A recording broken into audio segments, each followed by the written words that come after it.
Let me see if I can pull up that trailer. Hold on. Wild Hearts? EA Originals, Koei Tecmo. You know what this screams to me? Is it in 4K? It's not! Guys, you know what this screams to me? Is Sekiro. And I don't mean a game that's Sekiro-like. I mean a relationship between developers that is Sekiro-like, right? Where you get this like a super American studio that usually does their own thing, and then Activision suddenly, like out of nowhere, is pulling in a Souls developer to make what is essentially a Tenchu game, but not a Tenchu game type stuff. And that was really weird. Like, why Activision of all things? And funny enough, like this feels like a similar sort of relationship. And I don't know. I don't know what it means if EA is going to be involved, if it's a good thing or a specifically bad thing. But the couple of things I saw on Twitter, I saw a couple of GIFs. I'm like, dang, okay. Yeah, this is looking like a Team Ninja Monster Hunter game. And I think I kind of want to check out Toukiden. Is the last Toukiden like Toukiden 2? Because I need to see what that game is like. I don't think I've ever really paid attention to it enough to understand what the heck is going on.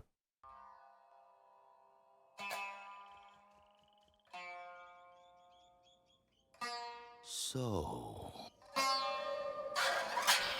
visitors to the land of the East. I already see crazy costumes and stuff. Obviously inspired from Monster Hunter, you know?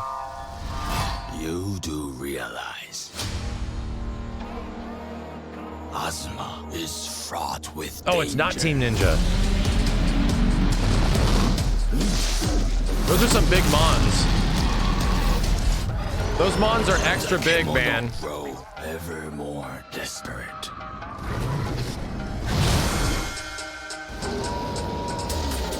They battle for territory. They clash. It looks super sick. Prey. What the hell? Yo, thank you, Vizsla boy. In you. What the hell is this? Their wire bug? Stop this. What the shit? Is this the gimmick? In you. That you could like Fortnite things? What the hell? You need only hunt. Trust that in so doing, the seed will soon grow. You will become a force of nature.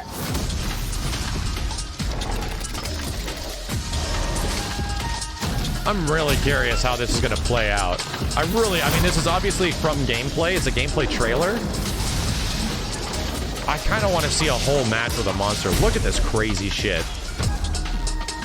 This is very interactive, right? I got to give him credit. And tame a world gone wild.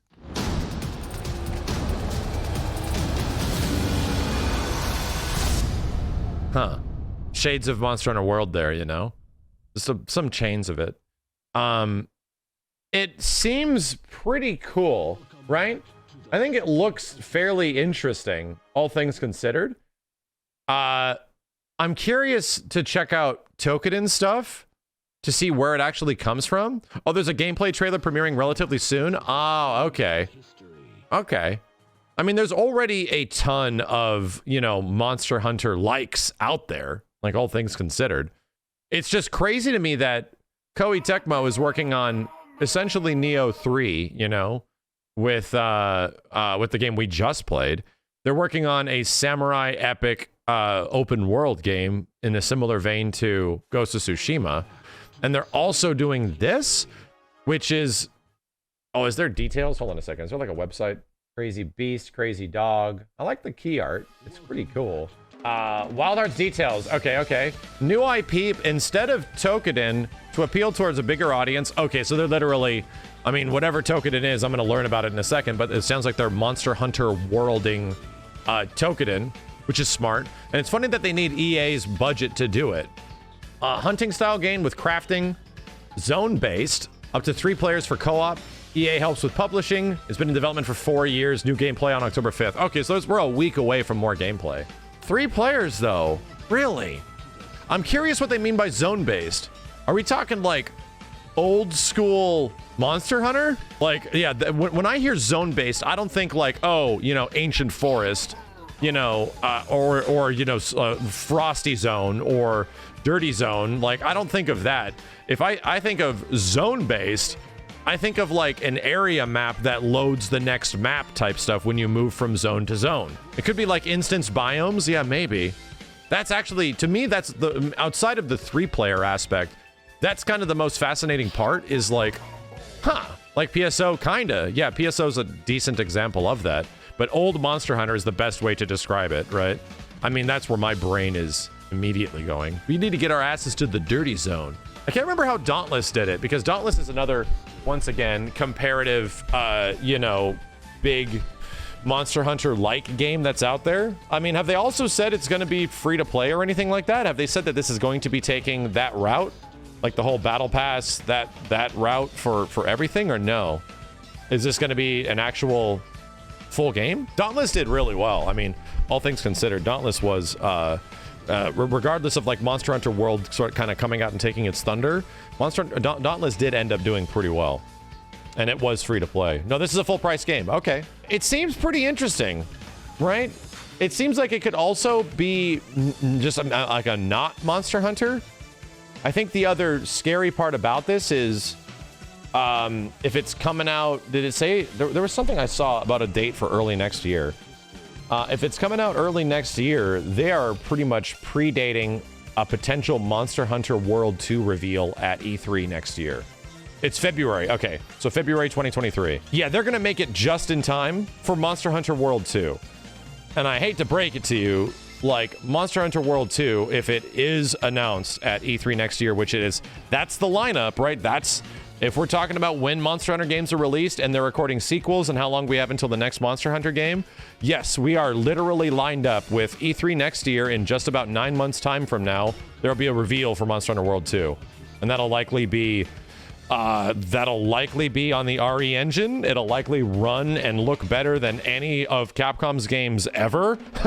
It'll probably be one of the best looking games of all time because it's the sequel to Capcom's best selling game of all time. It'll be fucking crazy.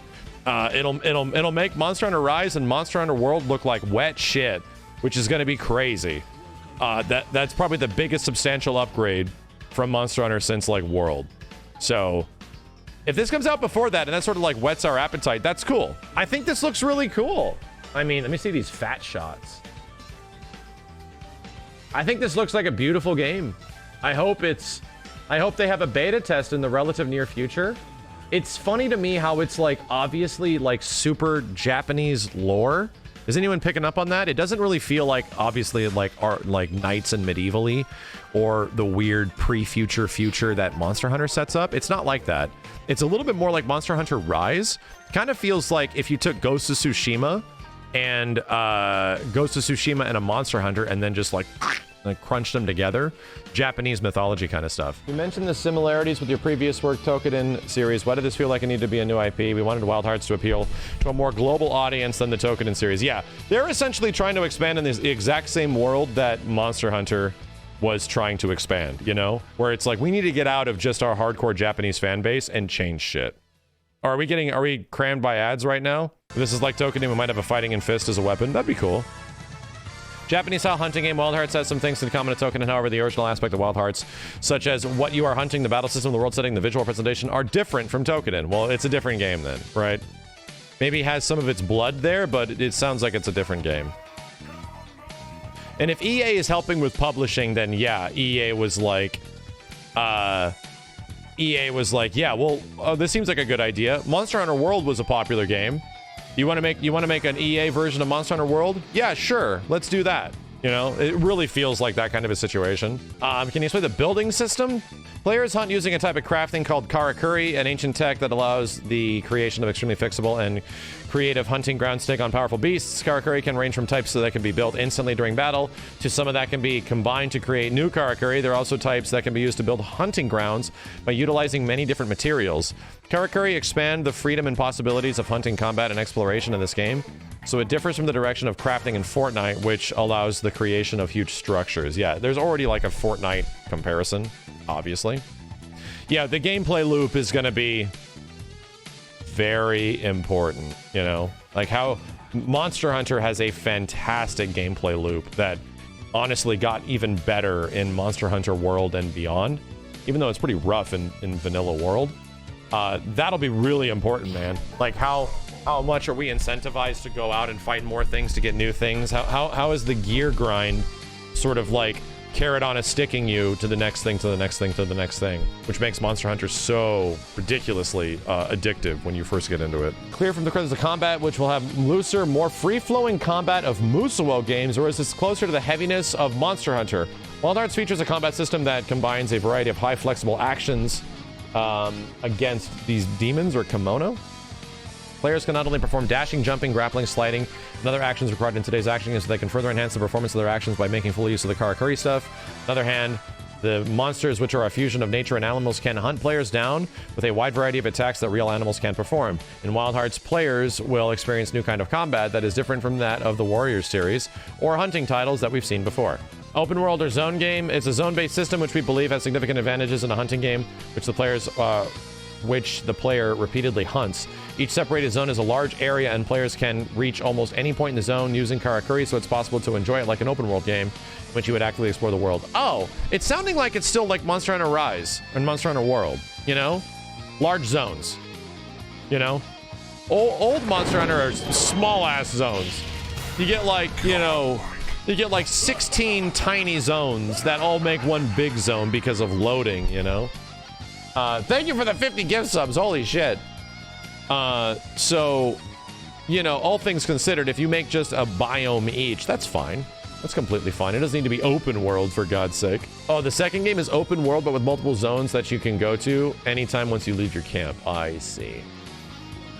Yeah, I don't think there will be traveling between zones. I don't think there will be, is what I'm trying to say. I think it'll just be like World, where you're gonna go hunt a thing. It's in that biome. You go to that biome, the end. Is there free flow travel between, you know, each of the biomes in Monster Hunter World? No. You essentially just teleport there, you know?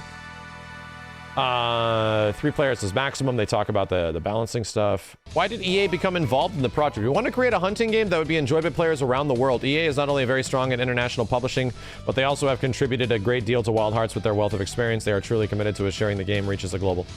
They need EA's money, right? And EA is like, oh, we can have a, you know, 10 million plus selling, you know, full price game. Yeah, sure. That's what it feels like. We don't have the fucking budget to do this shit. Monster Hunter World essentially got, like, lucky, right?